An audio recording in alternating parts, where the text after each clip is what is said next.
సంస్కృతి పరులకు ఉపకారం చేసే సంస్కృతిగానే మనం భావించాలి. ఎందుకు ఈ అర్థాన్ని మనం చెప్పుకుంటున్నాము అని అంటే, మానవ జీవన వికాసానికి కానీ, ప్రకృతి చైతన్యానికి కానీ, మనిషిలో దాగి ఉన్నటువంటి కల్మషాన్ని దూరం చేయడానికి కానీ దోహదం చేసేటటువంటి ప్రకృతి మాతకు మనం నమస్కరిస్తాం. గంగామాతకు ఆ విధంగానే ప్రణమిల్లుతాం. పరోపకారాయ ఫలంతి వృక్షాః, పరోపకారాయ వహంతి నద్యః, పరోపకారాయ దుహంతి గావః, పరోపకారాయ సతాం విభూతయః అనే ఈ శ్లోకం పరమార్థాన్ని ప్రబోధిస్తుంది. పరులకు ఉపకారం చేయడానికే చెట్లు ఫలిస్తున్నాయి, పళ్ళనిస్తున్నాయి. పరులకు ఉపకారం చేయడానికే నదులు ప్రవహిస్తున్నాయి. ఇతరులకు ఉపకారం చేయడానికే ఆవులు పాలనిస్తున్నాయి. ఇతరులకు ఉపకారం చేయడానికే సజ్జనుల యొక్క సంపదలన్నీ ఉన్నాయి. సజ్జనుల యొక్క సంపదలంటే ధనం, జ్ఞానం, శక్తి ఏదైనా కావచ్చు.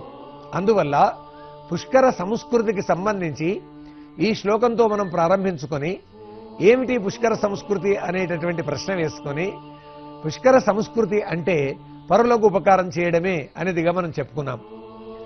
జలదేవత ఈ విధంగా మానవ జీవనాన్ని చైతన్యవంతం చేస్తుంది, సురక్షితం చేస్తున్నది. జలాన్ని ఎందుకు మనం దేవతగా భావించాం? జలాన్ని ఎందుకు మనం మాతృమూర్తిగా భావించాం? భారతీయ సంస్కృతిలో మాత అనే ఋషి పొందినటువంటి వరం కారణంగా ఆ శివుని వల్ల మనకు ఈ సంప్రదాయం వచ్చేసింది. అందువల్ల ఆ సంప్రదాయాన్ని పరిరక్షించుకోవలసినటువంటి అవసరం ఉంది. అన్నం పెడుతున్నది, నీళ్లు తన నెత్తిన ఉండగా ఆ నీళ్ల చేత ఒకరికి అన్నం పెట్టండి అనేటటువంటి సంస్కృతిని మనకు నేర్పుతున్నది. 10 మందికి అన్నం పెట్టడం అనేటటువంటిది మొట్టమొదలు అన్నదానం చేయాలి అనేటటువంటి సంస్కృతి. నిజంగానే ఏ నీటి వల్ల అయితే పంట వస్తుందో ఆ పంటనే కదా 10 మందికి అందేది. కాబట్టి ఇది పుష్కర సంస్కృతి. అన్నదానం చేయండి. అన్నదానము మిన్న అనేటటువంటి సంస్కృతిని ఈ పుష్కరలో మనం గుర్తించవలసినటువంటి అవసరం ఉన్నది. అంటే గోదావరి పుష్కరాలలో మొట్టమొదలు పంట వండించి 10 మందికి అన్నం పెట్టేటటువంటి సంస్కృతి అనేది అర్థమైంది. అంతేకాదు చేను చెలక పెట్టి పంట వండించి 10 మంది సుఖంగా ఉండేట్టుగా చేయాలి అనేది, నేను బ్రతుకుతాను నీవు కూడా బ్రతుకు అనేటటువంటి సంస్కృతి ఈ పుష్కర సంస్కృతి.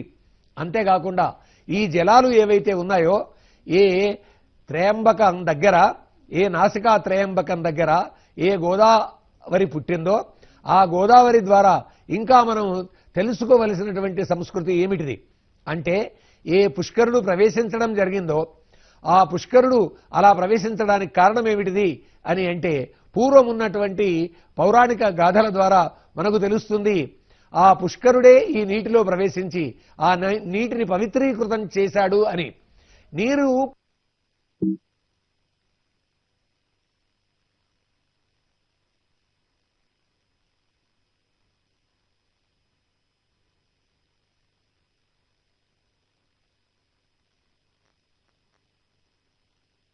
చోట సంగమ స్థానానికి చేరుకొని బాసర దేవిని స్పృశించి, బాసర సరస్వతి పాద స్పర్శ చేత పునీతయ్యి మనకు అపూర్వమైనటువంటి జ్ఞానాన్ని అందించింది గోదామాత. బాసర సరస్వతీదేవి ఆమె తల్లి నిన్ను తలంచి పుస్తకము చేతన్భూనితిన్, నీవు నా యుల్లం మందున నిలిచి జృంభణముగా ప్రతి సంవత్సరం కూడా భారతదేశంలోని భిన్న నదీ ప్రవాహాల ద్వారా ఈ పుష్కర సంస్కృతి వ్యాపించింది. అంటే ప్రతి సంవత్సరం కూడా ఒక పుష్కరం ఈ దేశంలో జరుగుతుంది. గోదావరి పేరిట, గంగ పేరిట, సింధు నది పేరిట, ఈ విధంగా అనేక నదుల పేరిట జరిగేటటువంటి పుష్కరాలు ఇచ్చేటటువంటి సందేశం ఏమిటిది? ఎలాంటి ఆధ్యాత్మికమైనటువంటి సందేశం మనకు అందుతుంది? ఇదిగో చూడండి, ఇప్పుడు మనం జీవాత్మలం, అంటే ఇండివిజువల్ సోల్. ఈ జీవాత్మ ఎక్కడికి చేరుతుంది? ఎక్కడి నుంచి వచ్చిందో అక్కడికి చేరుతుంది. ఎక్కడి నుంచి వచ్చింది? ఆ పరమేశ్వరుడి నుంచి వచ్చింది. ఆ పరమేశ్వరుని ఏమంటాం? విశ్వాత్మ అంటాం. విశ్వాత్మ ఇది యూనివర్సల్ సోల్. కాబట్టి యూనివర్సల్ సోల్ అయినటువంటి విశ్వాత్మ నుంచి వచ్చినటువంటి ఇండివిజువల్ జీవన వికాసానికి దోహదం చేసేటటువంటివి. నేను బతుకుతాను, నా పక్కవాడు బతకని, నా పొరుగువాడు బతకని, కలిసిమెలిసి మేము జీవిస్తాం అనేటటువంటి ఒక దివ్య సంస్కృతిని ఈ నదీ పరివాహక ప్రాంతాల ద్వారా మనం తెలుసుకోవలసినటువంటి అవసరం ఉంది. ఇక్కడ ఆడేటటువంటి ఆటలు కానీ, ప్రదర్శించేటటువంటి ప్రదర్శనలు కానీ అవి భారతం, భాగవతం, రామాయణం, భగవద్గీత, విష్ణు సహస్రనామాలు, లలితా సహస్రనామాలు, వీటిని తృప్తిపరచడం అంటే అర్థం ఏమిటిది? భూమిని కాలుష్యం లేకుండా చూడడమే తృప్తిపరచడం, జలాన్ని కాలుష్యం లేకుండా చూడడమే తృప్తిపరచడం. అదేవిధంగా అగ్నిని ఎంతవరకు వాడుకోవాలో అంతవరకే వాడుకోవడము తృప్తిపరచడం. అదేవిధంగా గాలి కాలుష్యం లేకుండా చూడడం. పృథ్వీ తేజో వాయువాకాశాలు అనబడేటటువంటి ఈ నీరు, నిప్పు, గాలి మొదలైనటువంటి ఇవన్నీ కూడా కాలుష్యానికి గురి కాకుండా చూడడమే దేవయజ్ఞం కిందికి వస్తుంది. ఆ తర్వాత రెండవది అంటే ఇక్కడ పితృకర్మలు చేసేటటువంటి సందర్భంగా కానీ, లేదా అనేక కర్మకాండలు చేసేటటువంటి సందర్భంలో కానీ, యజ్ఞ కార్యాలు చేసేటటువంటి సందర్భంలో కానీ మనం అన్వయించుకునేటటువంటి విధానం ఈ విధంగా ఉండాలి. ఋషి యజ్ఞం రెండవది, దేవయజ్ఞం తర్వాత. ఏమిటి ఋషి యజ్ఞం మనం చేసేది అంటే, ఏ జలదేవతల సన్నిధిలో, ఏ గోదావరి పుష్కర పరివాహక ప్రాంతంలో నిర్వహించేటటువంటి ఈ ఋషి యజ్ఞం ఏమిటిది? ఏ ఋషులు? వాల్మీకి ఋషి, వ్యాసుడు ఋషి, కాళిదాసు ఋషి. కాబట్టి ఈ ఋషులు మనకు బోధించింది ఏమిటిది? ఆ ఋషులకు మనము ఇచ్చేటటువంటి తర్పణం అనేటటువంటి విధంగా భావించకూడదు ఋషి యజ్ఞం అంటే. ఆ ఋషులు మనకు చెప్పింది మనము ఆచరించాలి. ఆ ఋషులలో వ్యాస భగవానుడు ఏమని చెప్పాడు? పరోపకార పుణ్యాయ పాపాయ పరపీడనం అని వ్యాసుల వారు చెప్పారు కదా, అది అనుసరించడమే ఋషి యజ్ఞం అవుతుంది. రామో విగ్రహవాన్ ధర్మ అని వాల్మీకి ఋషి అన్నాడు. కాబట్టి రాముడు ధర్మమూర్తి, వీరు కూడా సేవ చేయడం, అలాగా వాటికి అన్నము మొదలైనటువంటివి అందించడము ఎప్పుడైతే మనం చేస్తామో అప్పుడు అది నిజంగా పశుపక్షాది యజ్ఞం అవుతుంది. కాబట్టి ఇప్పుడు గుర్తించండి, పుష్కర సంస్కృతి అంటే ఎటువంటిది, ఏ విధంగా పుష్కర సంస్కృతి మన వికాసానికి దోహదం చేసేటటువంటిదై ఉన్నది అని మనం అధ్యయనం చేయడానికి అవకాశం చిక్కిందో చూడండి. అందువల్ల పుష్కర సంస్కృతిలో భాగంగా మనం ఇప్పుడు గుర్తించాల్సినటువంటి అంశం ఏమిటి అని అంటే, పుణ్యం పురుషార్థం పరమార్థం కలుగుతుంది అంటారు పుష్కరాలలో స్నానం చేసినట్టయితే. ఏమిటి పుణ్యం? ఇక్కడ మనం ఇప్పుడు చెప్పుకున్నటువంటి అంశాలైతే ఉన్నాయో, ఏ స్నానం అయితే మనం చేస్తామో చేసినటువంటి ఆ స్నానం కారణంగా ఇందులోకి పుష్కర శక్తి ప్రవేశించింది. కాబట్టి దానివల్ల ఒక చైతన్యగా భావించి ఆ పుష్కర దేవునికి బ్రహ్మ కడిగిన పాదము నుండి వచ్చినటువంటి ఏ విష్ణు పాదోద్భవి అయినటువంటి ఆ గంగా శివ జటాజూటం నుంచి హిమాలయ పర్వతాల మీదకి వచ్చి ఆకాశంబున నుండి శంభుని శిరంబు అందుండి సీతాద్రి శుశ్లోకంబైన హిమాద్రి నుండి భువి భూలోకంబునందుండి పవన ఆంధోలోకముంజేరే గంగా కూలంకష పెక్కు భంగులు వివేక భ్రష్ట సంపాతముల్ అని అనుకుంటామో, అలాంటి ఆ శివ జటాజూటం నుంచి వచ్చినటువంటి గంగమ్మ ఆ గోదావరిగా నాసికా త్రయంబకేశ్వరం దగ్గర మారి అక్కడి నుంచి ఈ తెలుగు నాట అనేక ప్రదేశాలను సస్యశ్యామలం చేసి సముద్రంలో కలిసిపోయినటువంటి విధంగా మానవ జీవనం కూడా ఇన్ని ఒడుదుడుకులు. గౌతముడు వెళ్ళి తపస్సు చేసి శివుణ్ణి ప్రత్యక్షం చేసుకుని గంగాదేవిని మెప్పించుకుని ఆ గంగాదేవిని తీసుకుని వచ్చి ఈ ఎక్కడైతే గోవు చనిపోయిందో అక్కడ తీసుకుని వచ్చాడు గంగా ప్రవాహాన్ని. ఎక్కడ నుంచి? నాసికాత్రయంబకపు కొండల్లో అంటే సహ్యాద్రి పర్వతాల్లో ఆయన తపస్సు చేసి అక్కడి నుంచి ఆ గోదావరి మాతను తీసుకొచ్చాడు. అప్పటికి గోదావరి అని ఆ మాతకి పేరు లేదు, గంగామాతయే. గంగనే తీసుకొచ్చాడు, సాక్షాత్తు గంగని తీసుకొచ్చాడు ఆయన. తీసుకువచ్చిన తర్వాత ఆ గంగని తీసుకుని ఇక్కడికి వచ్చిన తర్వాత ఎక్కడైతే ఆయన ఈ గోహత్య జరిగింది అని భావిస్తున్నాడో అక్కడికి తీసుకొచ్చిన తర్వాత ఆ గోవు చనిపోయిన దాని మీదుగా ఎప్పుడైతే ఈ గంగ ప్రయాణం చేసిందో అక్కడ గోవు పునరుజ్జీవితమైంది. మాయా గోవు మళ్ళీ మామూలుగా బ్రతికి ఆ మాయాగోవు వెళ్ళిపోయింది. వెళ్ళిపోయిన తర్వాత ఈ నదికి ఏం పేరు పెట్టాలని అప్పుడు అందరూ ఆలోచించారు. ఈ నది మూలంగా గోవు బ్రతికింది కాబట్టి, గోవుకి ప్రాణం మళ్ళీ వచ్చింది కాబట్టి ఇది గోదావరి అయ్యింది. అది గోదావరి కథ. గోదావరి త్రయంబకం దగ్గర అంటే నాసిక్ కొద్దిగా పైన ఆ త్రయంబకం దగ్గర గోదావరి గోముఖం ఉంది.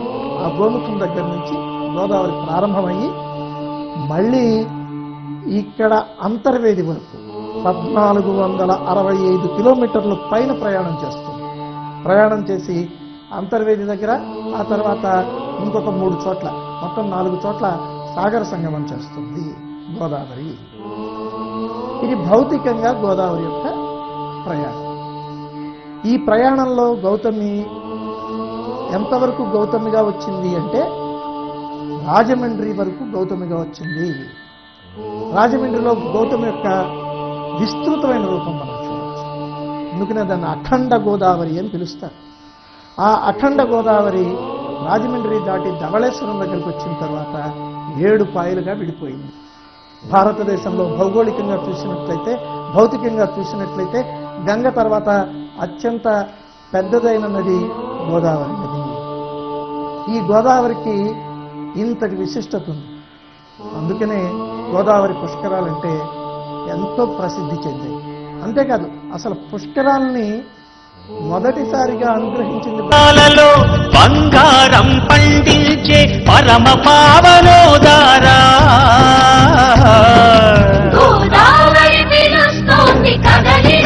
కదలి నదించే గోదావరి గోదావరి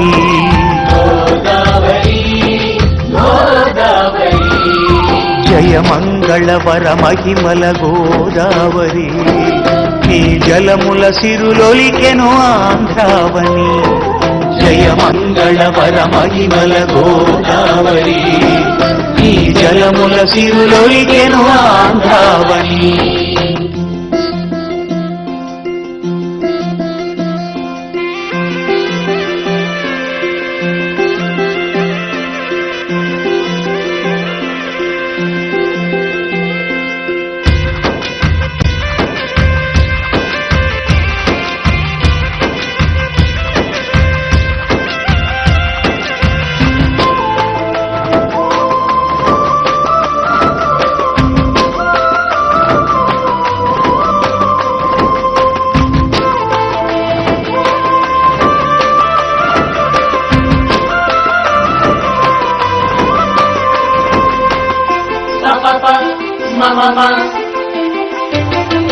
పాపి కొండల పరవళ్ళు త్రొక్కుచు ఎదనూయలు పెడి జలనాట్య రూపిణి కోనసీమకే ప్రాణమొసగిన కోటి ఫలముల ఆగ్రహించే ఆ విప్రరూప విఘ్నేశ్వరుడు. ఓం నమః శివాయ, ఓం నమః శివాయ, ఓం నమః శివాయ.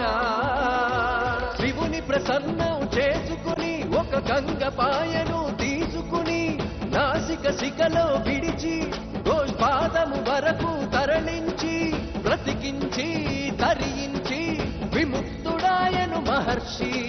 గోవుని తరింపజేసెను కనుక గంగాయినదట గోదావరి గోదావరి గోదావరి.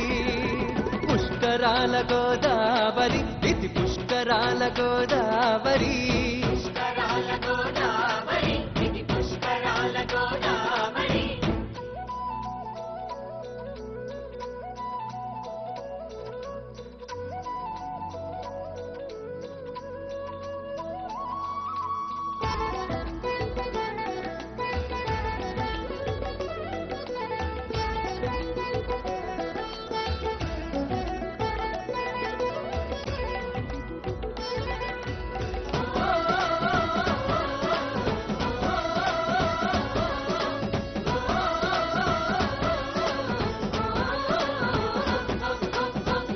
అదిగో అతడే బృహస్పతి అడుగిడనప్పుడే సింహరాశిలోకి. అదే గదా సుముహూర్తము పుష్కరుని గోదావరి ప్రవేశానికి. సకల సకల పాప క్షయకరమునకైన సర్వరోగ సంహారముకైన పితరుల మోక్ష సాధనకైన జన్మరహిత సంప్రాప్తముకైన అత్యున్నత యజ్ఞం గోదావరి పుష్కర స్నానం. గోదావరి పుష్కర స్నానం, గోదావరి పుష్కర స్నానం. ఈ నవ్య జలం, ఈ దివ్య జలం, ఈ భవ్య జలం, ఈ భవ్య జలం తెలుగు నేలపై దశ దిశలా ప్రవహించాలి. ప్రవహించాలి, తెలుగుదేశమున ధనరాశులు పండించాలి. పండించాలి. వాగుల్లోన, బంకల్లోన, కాల్వల్లోన, కొలనుల్లోన, చెరువుల్లో, సెలయేరుల్లో, చుక్క చుక్కలో, బొట్టు బొట్టులో కలిపి వద్దాము కదలండి. కదలండి, పుష్కర శోభయాత్రకు తరలండి. ఎప్పుడో గాని రాని పండగిది 12 ఏళ్లకు ఓసారి. ఓసారి. పుష్కరాల గోదావరి, ఇది పుష్కరాల గోదావరి. పుష్కరాల గోదావరి, ఇది పుష్కరాల గోదావరి.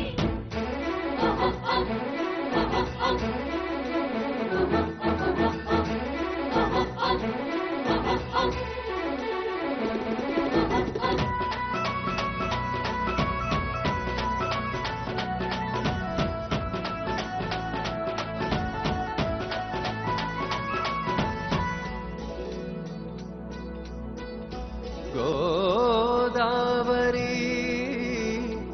గోదావరి.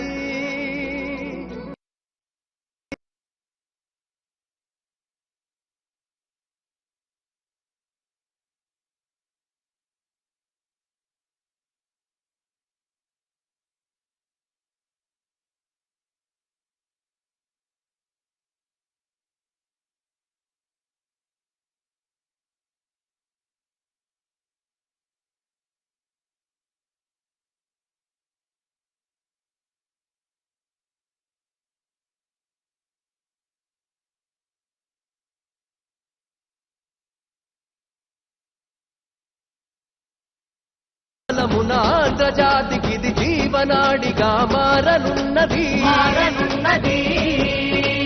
ఏది ఏమైనా ఎవ్వరేమన్న గోదావరి మనది. ఆ సత్యము చాటుటకై తను మ్రోగిస్తున్నది సారి. జల జల జల జల జయ భేరి, జల జల జల జల జల జయ భేరి, జల జయ భేరి, జల జయ భేరి. పుష్కరాల గోదావరి, ఇది పుష్కరాల గోదావరి. పుష్కరాల గోదావరి, ఇది పుష్కరాల గోదావరి. పుష్కలముగ పుణ్యములందించే పుత్తడి దేవేరి, పుత్తడి దేవేరి. పుష్కరాల గోదావరి, ఇది పుష్కరాల గోదావరి. పుష్కరాల గోదావరి, ఇది పుష్కరాల గోదావరి. నిష్కళంకునిగ మనుజుని మార్చే నిగమాగమ సారజరి. శుష్క దేహులకి సౌష్ఠవమొసగే సఖజీవ సుధాలహరి. ముని గౌతముని మృదుఘోష విని గగనము విడిచి ఇలకే తెంచిన గంగా సోదరి, శివ గంగా సోదరి. గంగా సోదరి, శివ గంగా సోదరి. పుష్కరాల గోదావరి, ఇది పుష్కరాల గోదావరి. పుష్కరాల గోదావరి, ఇది పుష్కరాల గోదావరి. పుష్కలముగ పుణ్యములందించే పుత్తడి దేవేరి, పుత్తడి దేవేరి. పుష్కరాల గోదావరి, ఇది పుష్కరాల గోదావరి. పుష్కరాల గోదావరి, ఇది పుష్కరాల గోదావరి.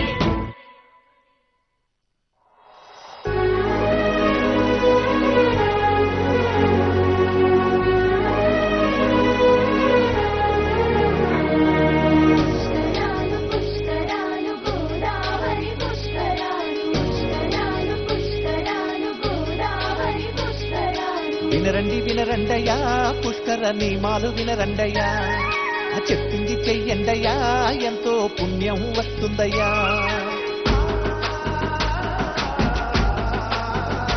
అయ్యా వినరండి వినరండయ్యా పుష్కర నియమాలు వినరండయ్యా, చెప్పింది చెయ్యండయ్యా ఎంతో పుణ్యం వస్తుందయ్యా వినరండి వినరండయ్యా పుష్కర నియమాలు వినరండయ్యా చెప్పింది చెయ్యండయ్యా ఎంతో పుణ్యం వస్తుందయ్యా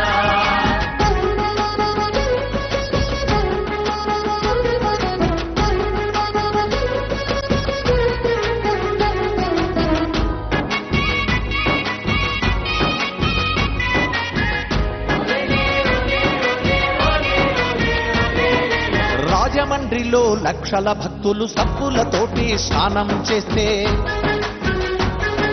కోటిపల్లిలో భక్తులందరూ ఆ మురుగులోనే మునగాలి కోటిపల్లిలోన భక్తులు షాంపులతో చేస్తే అయ్యానం రేవులోన భక్తులు మురికిలో మునగాలయ్యా కన్నుక సబ్బులు వాడొద్దయ్యా ఏ షాంపూలు వాడొద్దయ్యా మీకు పుణ్యం ఉంటుందయ్యా వినరండి వినరండయ్యా పుష్కర నియమాలు వినరండయ్యా చెప్పింది చెయ్యండయ్యా ఎంతో పుణ్యం వస్తుందయ్యా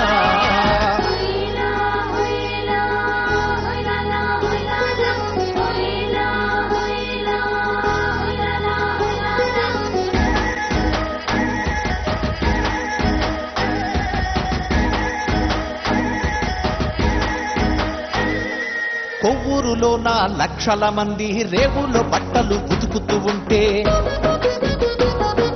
సిద్ధాంతం రేవులో భక్తులందరూ ఆ మురికిలోనే మునగాలి సిద్ధాంతంలో నా భక్తులు పేస్టులతో పళ్ళు దోమితే రాజోలంతర వేదుల్లో భక్తులు ఆ నీళ్ల మునగాలయ్యా కన్నుక బట్టలు ఉతకద్దయ్యా టూత్ పేస్టుల్ని వాడద్దయ్యా మీకు పుణ్యం ఉంటుందయ్యా వినరండి వినరండయ్యా పుష్కర నియమాలు వినరండయ్యా చెప్పింది చెయ్యండయ్యా ఎంతో పుణ్యం వస్తుందయ్యా అమ్మా హుయ్యా హుయ్యా హుయ్యా హుయ్యా హుయ్యా హుయ్యా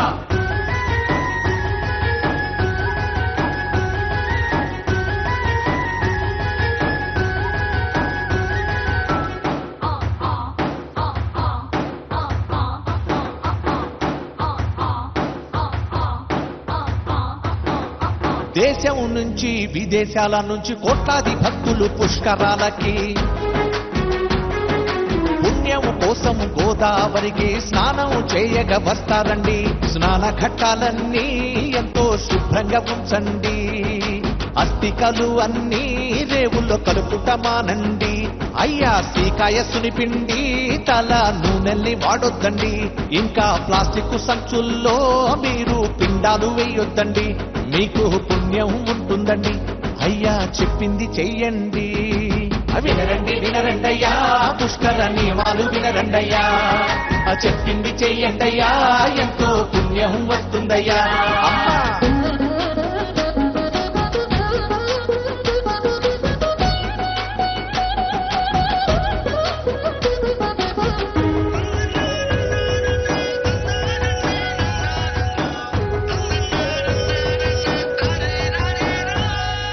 లక్షల మంది తిరిగే రద్దీలో వాహనాలతో రావద్దండి ఎక్కడికక్కడ ట్రాఫిక్ జామ్ అయ్యి ఎంతో ఇబ్బంది పడతారండి ఆర్టీసీ బస్ ఎక్కి మీరు హాయిగా వెళ్ళండి ఎన్నో వసతులతో మీకు ఏర్పాట్లు ఉన్నవండి ఉన్న సదుపాయాలన్నీ మీరు ఉపయోగించండి అయ్యా చెప్పింది చెయ్యండి వినరండి వినరండయ్యా పుష్కర నియమాలు వినరండయ్యా చెప్పింది చెయ్యండయ్యా ఎంతో పుణ్యం వస్తుందయ్యా పుష్కరాలు పుష్కరాలు గోదావరి పుష్కరాలు పుష్కరాలు పుష్కరాలు గోదావరి పుష్కరాలు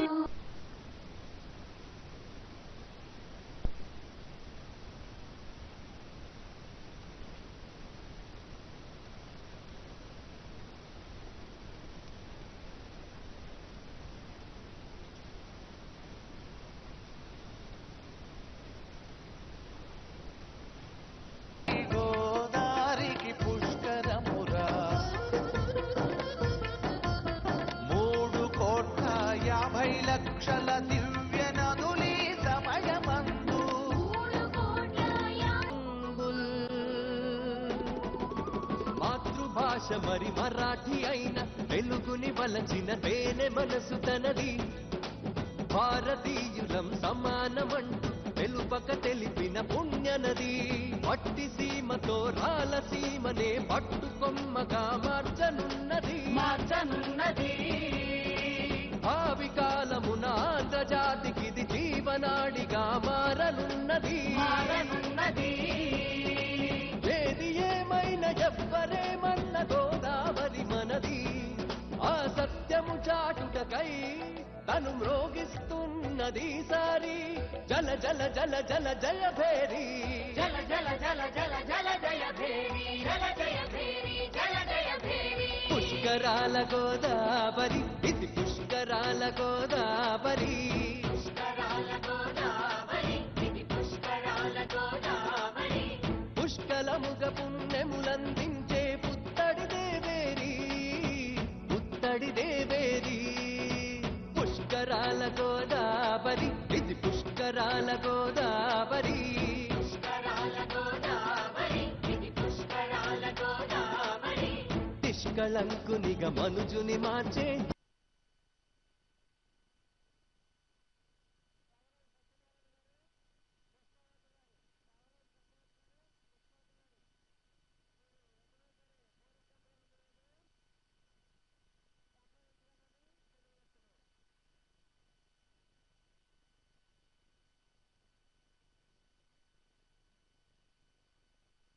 అలసత్వం ప్రదర్శించక అనారోగ్యవంతులైన వారి పట్ల జాగ్రత్త వహించండి. వారిని తక్షణమే సదుపాయం కలిగేలాగా వైద్య సహాయం అందేలాగా ఏర్పాట్లు చేయండి. అది కూడా ఒక భాగ్యం.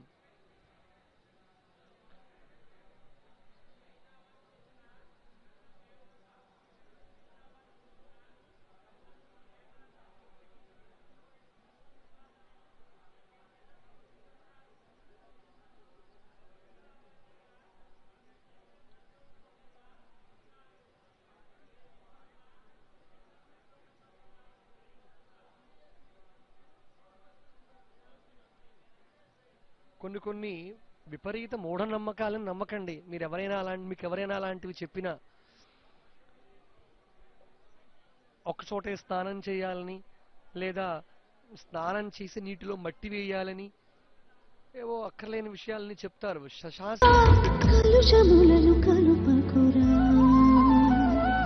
నీ కోసం భూమికి దిగిన గోదారినిరా, నేనే మీ జీవనమున గోదారమురా.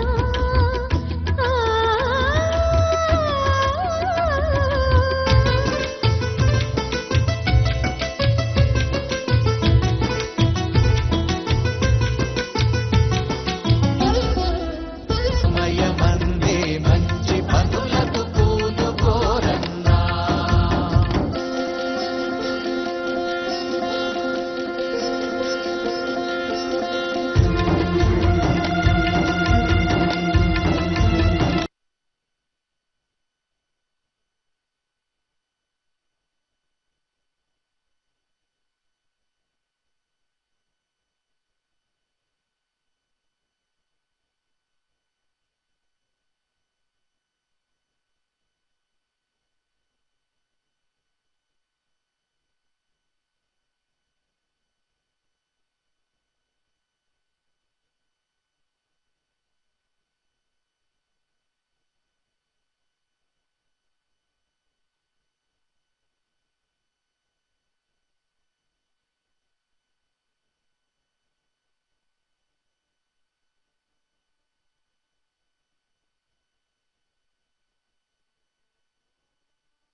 ఆహ్వానిస్తూ ఉంది.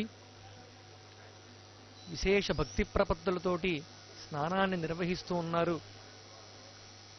తీర్థ విధులు చేస్తూ దానాదులు నిర్వహిస్తూ చాలా అకుంఠిత దీక్షతోటి ఈ పుష్కర స్నానం చేయడం కోసం చిన్నారులను సైతం లెక్క చేయకుండా తీసుకుని వస్తూ ఉన్నారు వారు.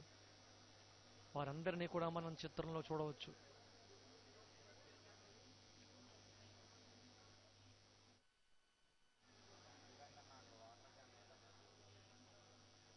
భగవద్ అనుగ్రహం ఉంటే ఏమి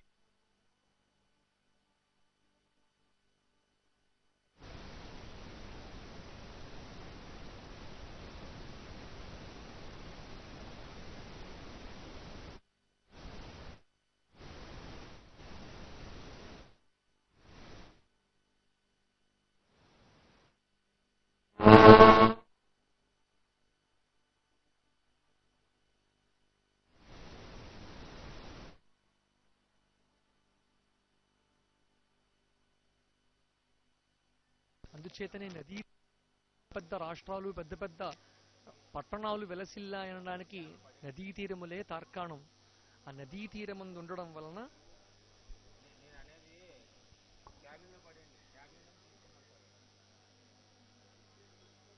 నదీ తీరమందు వెలసిల్లిన పట్టణాలే నిదర్శనం.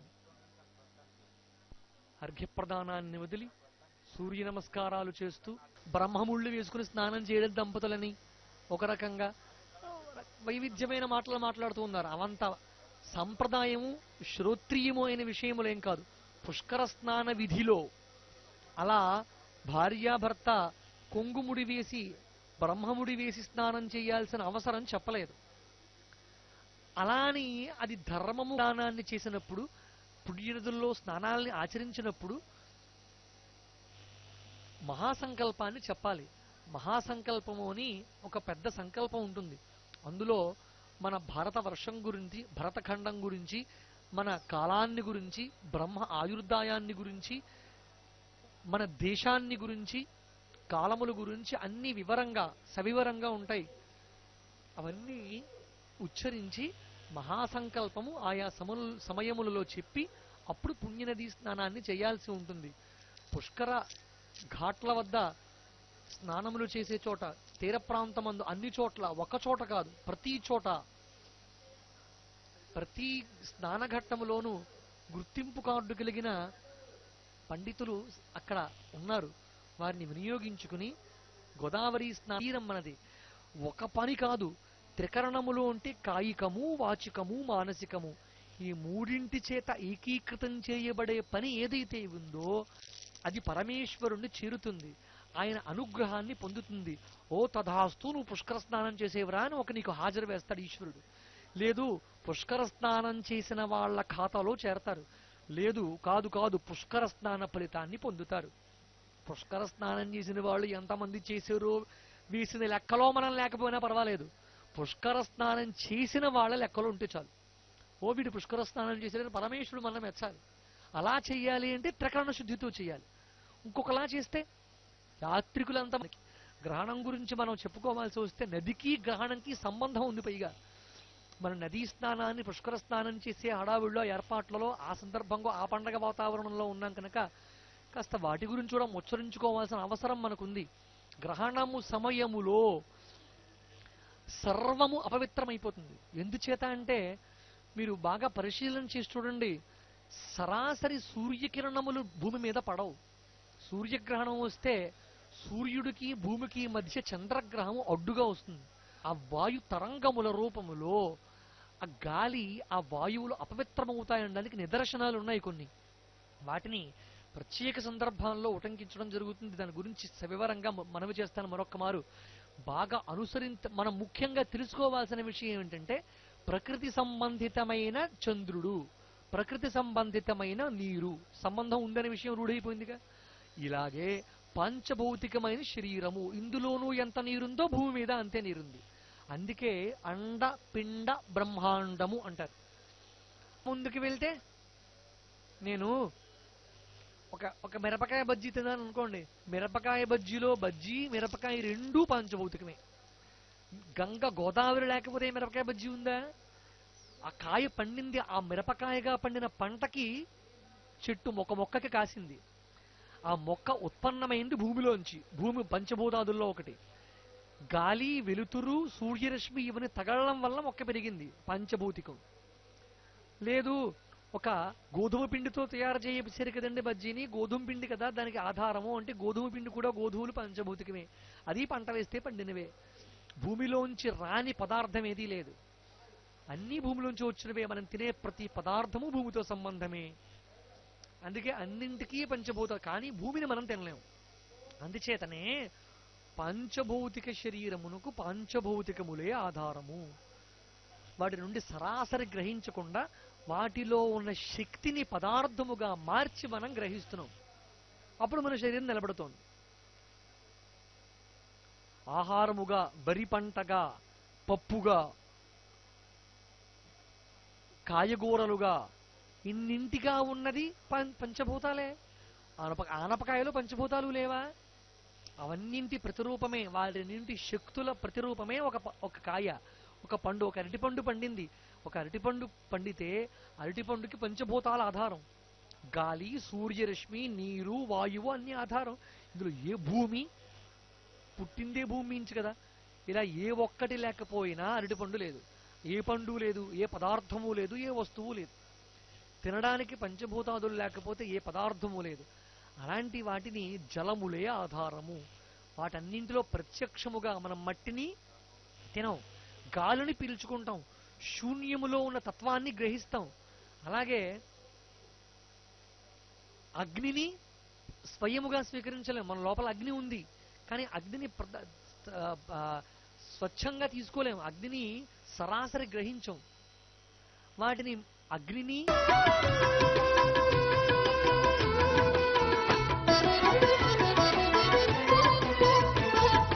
గౌతమ ఋషి తపస్సుకి నెచ్చిలకు వచ్చితిరా, కాలకృత్యములతో నా గట్టును చెడగొట్టకురా, తీరాలను తీర్చిదిద్ది ఉంచుకోండిరా, లేకుంటే పుట్టగతులు ఉండబోవురా.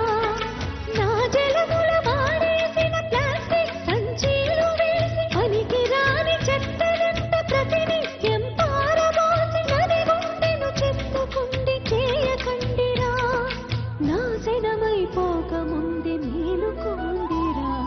నీకోసం భూమికి దిగిన గోదారినిరా, నేనే నీ జీవనమునకు ఆధారమురా.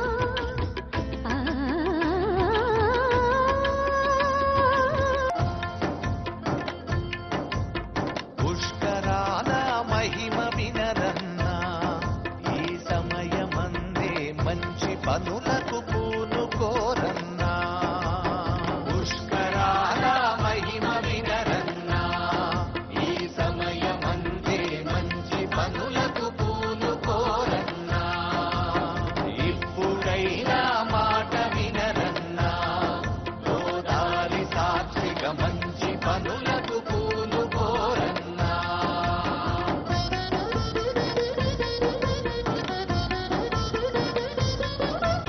గోదావరి పుష్కరం పన్నెండేళ్లకు ఒక్కసారి పుణ్యస్నానం చేసిన జన్మధన్యం. ఆకాశములో సింహరాశిలో దేవగురుడు చేరినప్పుడు ఓ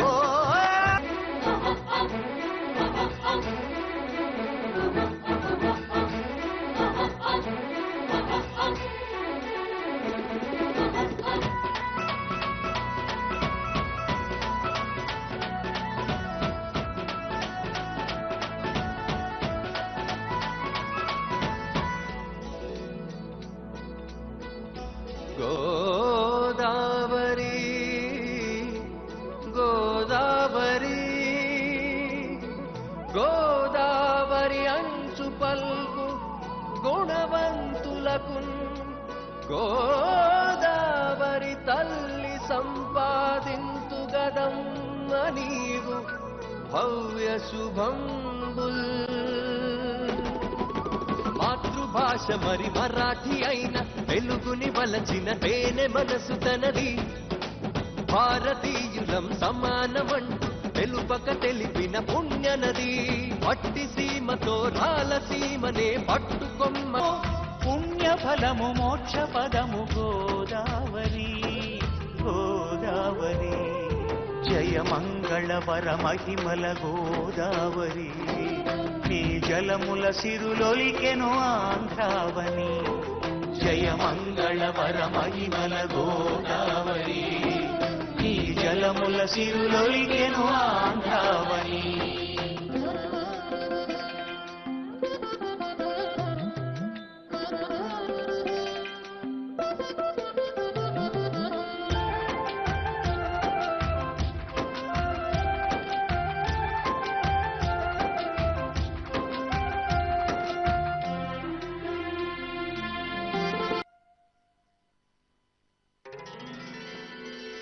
ఆ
సుఖపడందిరా నీ కోసం భూమికి దిగిన గోదారినిరా నేనే మీ జీవనమున ఆధారమురా అడితే పుణ్యమొస్తది పుష్కరాల మహిమ వినరన్నా ఈ సమయమందే మంచి పనులకు పూలు కోరన్నా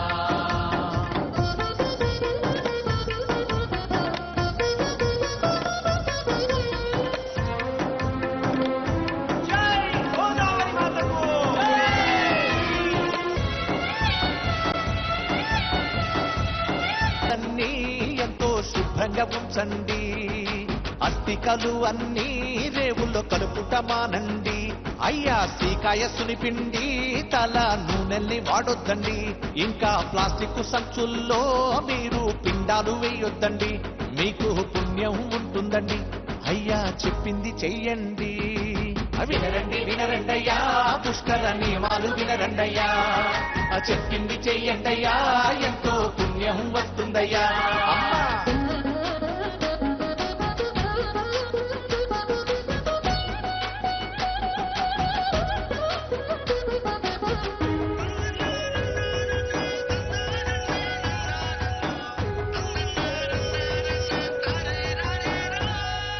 లక్షల మంది తిరిగే రద్దీలో వాహనాలతో రావద్దండి ఎక్కడికక్కడ ట్రాఫిక్ జామ్ అయ్యే ఎంతో ఇబ్బంది పడతారండి కోరుకోండిరా ప్రకృతితో సహకరించి సుఖపడండిరా నీ కోసం